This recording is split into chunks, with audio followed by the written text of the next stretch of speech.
everybody, welcome to the Newvies. This is going to be one of the first scripted series I've done since Let's Learns, if you remember those. If you don't remember those, hey, go learn some hexadecimal and binary. It'll be awesome. I'll do some more of those Let's Learns later, actually, now that I'm thinking about it. So, yesterday, Ninjabbo and I went and saw Ghostbusters 2016. Apparently, I have to add that, because there's no defining notes to it. It's just Ghostbusters, but otherwise, meh. Anyway, the first thing I want to say about this movie is that 3D is not necessary. 3D is not necessary. If you're going to go see the movie, just see it in 2D. It'll save you some money. If you have to see it in 3D, or if you really want to see it in 3D, go for it. But it's not adding anything. It's not making the movie worse, but it's not making it better. So this new Ghostbusters follows pretty much the exact same formula as the original two, in that it follows a group of 4 scientists that you'll see right here if I learn how my camera works ever. A group of 3 scientists and 2 other people that just get tagged along with them. It opens up with the scene of a ghost sighting, and then it shoots over to these characters as they're introduced to us one by one. It's not even really one by one. It's 1 and then 2 and then 1 and 1 more. But, you know, the story anyhow. So what we got here is the, again, I'll learn my camera directions. We've got Kristen Wiig, who is the, if you like my drawing, is the sort of flat-haired one with the lines for hair. Kristen Wiig plays Erin Gilbert, who is a respected physicist. She's teaching physics at a college at Columbia University, I believe. It's been a full day since I saw the movie, and God help me if I remember most things. I wrote down the character names, or you wouldn't have got those at all. She a long time ago participated with Melissa McCarthy's character in writing a book about ghosts and how to find and catch them. But she has since left that field of study and is embarrassed by it. The movie starts with her being ridiculed for her participation in the paranormal studies. She finds Melissa McCarthy's character in order to get her name removed from a book that they wrote together, and then it just plays out from there. She's essentially the straight man of the comedic troupe for the first 2/3 of the movie, and then it kind of we don't need a straight man anymore. We've kind of just plowed through that. She is an analog of both Ray and Venkman from the originals. Those two just mashed together. Just in the sense that Ray is super serious about his work. She is also super serious.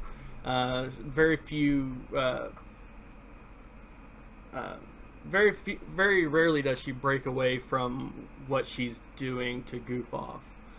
She is like Venkman in the sense that she hasn't been active in the paranormal research at the start of the story, but she quickly falls into it. Next we have Melissa McCarthy's character. Again, this camera is going to kill me. Right here. She is the one wearing glasses and the hair curly on top of her head and bottom of her head. She plays Abby Yates, who befriended Erin, Kristen Wiig's character, in high school. They bonded over their telling of ghost stories and their interest in ghosts. And they weren't very well liked in high school, or sounds like afterwards also. She, unlike Erin, she continued working on the paranormal research that they started. In fact, getting grants from colleges to work on it, and just pursued her goals. She's not a goofy character. You think Melissa McCarthy's a goofy, angry character, but she's not any of those. She's again a fusion of Ray Stantz and Peter Venkman, but kind of reversed. She is less serious than Erin in that she'll goof off, but she knows all the research. She knows everything they're talking about. She has all the facts at her fingertips. So both of those are they took pretty much Ray and Peter and just split them up and then mix the two halves together to make two half of each character, if that makes sense. And it works out, I think. Then we have Leslie Jones, who is the nearest to my face. This gorgeous mug. Leslie Jones plays an MTA worker. I always have to say CTA, but that's not how it works. It's an MTA worker. She mans a subway booth and sees people comings and goings all the time.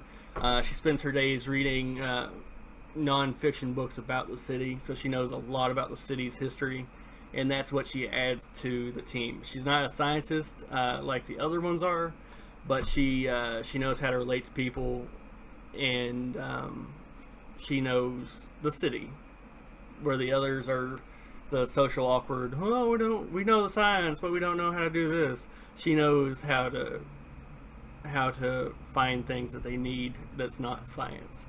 She's easily the she's Winston. That's what she is. She's Winston Zeddemore from the original. She's not even diluted. She's just straight out Winston, in that neither one of them is a trained scientist, and they are paid by the others to come with them to hunt ghosts. Then you have Kate McKinnon, the one wearing the dark glasses. She is a very, very eccentric but skilled scientist. I don't think her background is ever explained in the course of the movie. She builds all the equipment for the team, and actually I skipped some of my notes. She joined Abby, which is Melissa McCarthy, sometime after her departure from Erin, Kristen Wiig. She again builds all the equipment for the team. She is always innovating. They find a piece of equipment at one point early in the movie, and she uses it to build her proton packs, and she's always watching the equipment to make sure it can be improved or that it works. She gives off a very dangerous vibe. Like the other characters don't feel comfortable around her because she lives both in her head, and she is firmly planted in the mechanics of what's going on. She is a twisted Egon, whereas Egon was very organized and regimented. You know, if he collects spores, mold, and fungus. She is very off kilter and you see there's a constant scramble in her head to make things work. She's very goofy. So she's very goofy in this movie, but in the originals, you see Egon kind of slip off into the goofiness, akin to Do Re Egon, that kind of thing. So you see the goofy tendencies there. Then you have Chris Hemsworth playing Kevin, the far. It's to my right, but it's to the left here, so the far left one. He plays Kevin, who is a very ditzy, very airheaded sex doll, essentially, for the female characters. He's essentially, if you ever watched a movie in the 80s that involved a very attractive woman who wasn't very smart, that's Kevin. He's very attractive. He's not very smart. Worth noting that he hates coffee. He's a callback to Janine, because the lone female character in the original cast that wasn't one of the customers. But he is very, very, very, very, very much dumber than Janine is. And I'm not saying Janine was dumb, but he is portrayed that his primary character traits are physical attractiveness and zero mentality. He's got no mind. Tries to he's a major source of physical comedy in the movie, but not the only source of physical comedy in the movie. So I already went into a little bit of the story that before the credits roll, there's a ghost sighting and but it opens up with Kristen Wiig working at a college, and she finds out that a book she's very embarrassed of has been sold on eBay or Amazon for however long without her permission. So she tries to contact Melissa McCarthy to get the book taken down because Melissa McCarthy helped her write it, and through this process she is disgraced at the college that she works at and eventually fired. They decide to they get some evidence that their theories are viable, and they decide to go into business for themselves.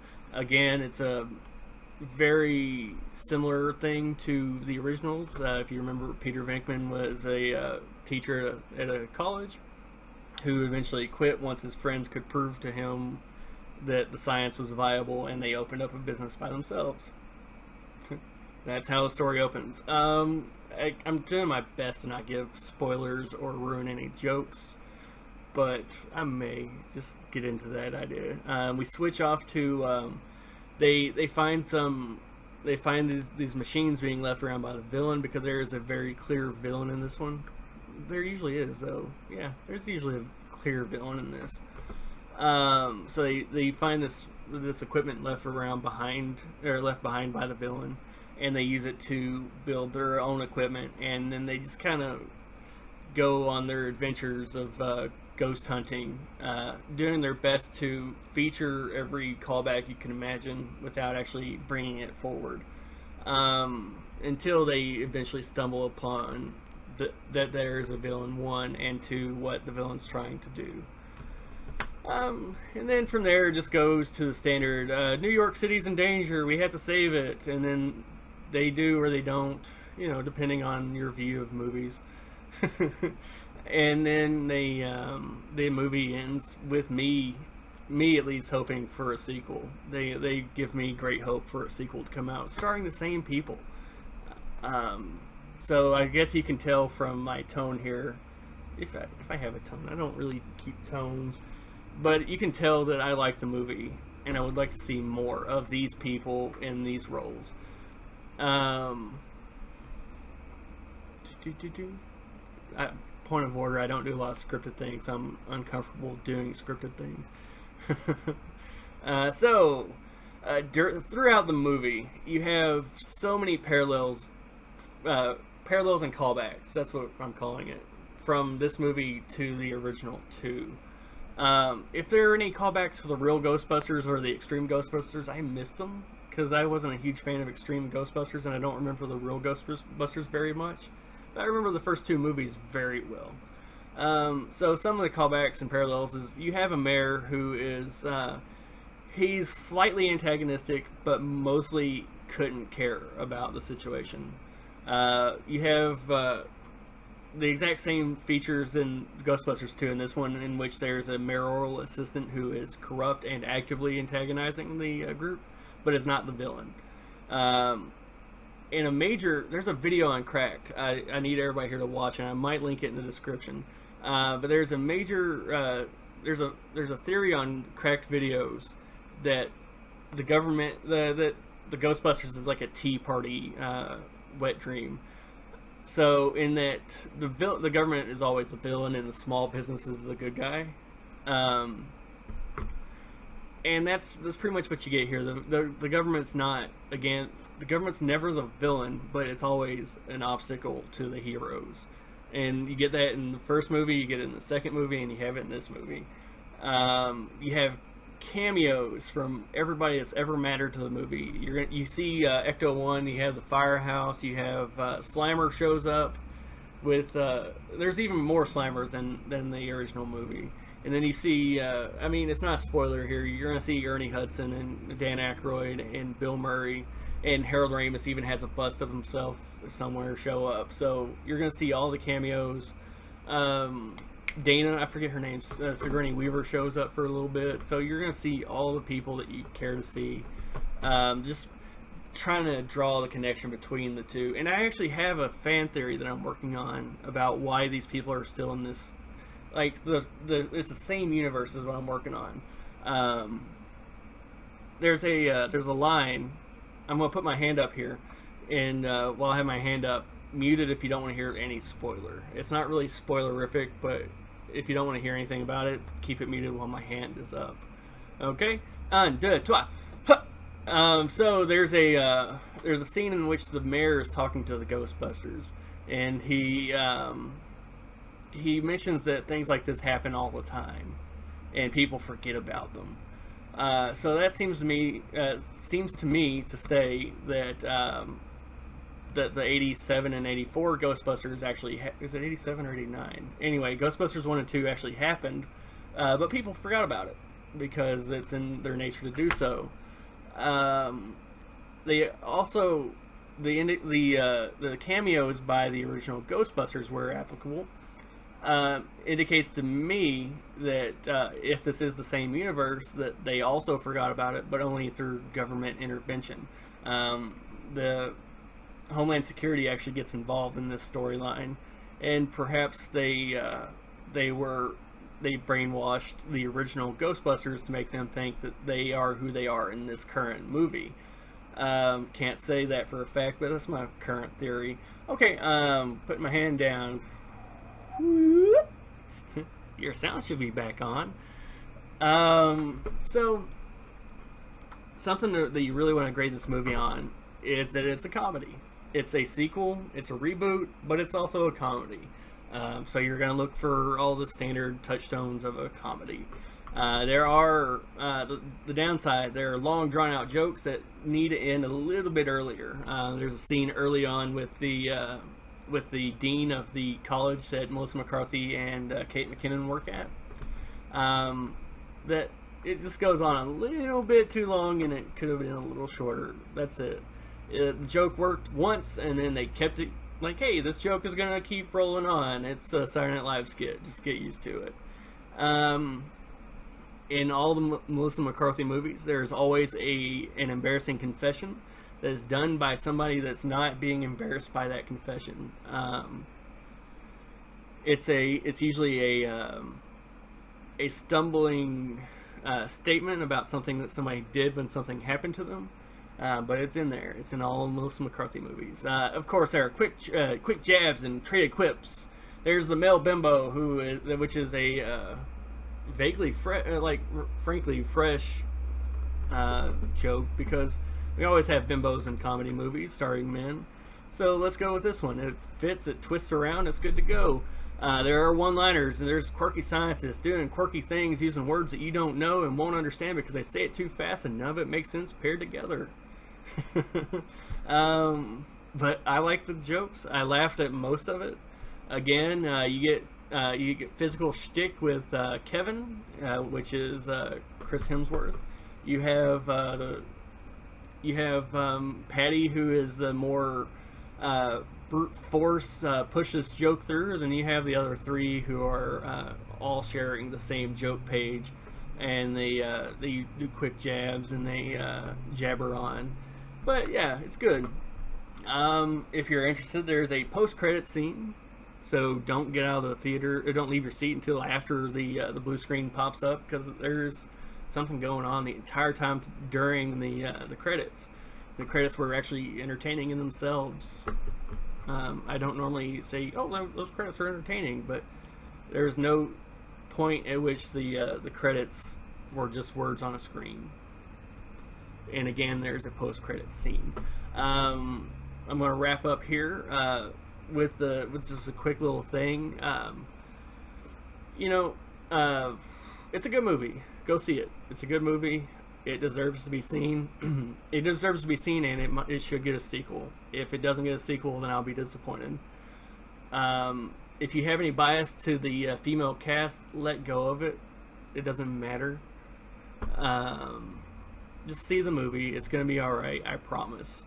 But otherwise, hey everybody. That's how I open. I'm off script now. I don't know what to do with my hands and mouth. So anyway, thank you for joining me. If you like this Newvie review, like the video. If you want to see more, subscribe. I will start doing these more often if people like these. But otherwise, thank you for your time, and you have a good day. Bye.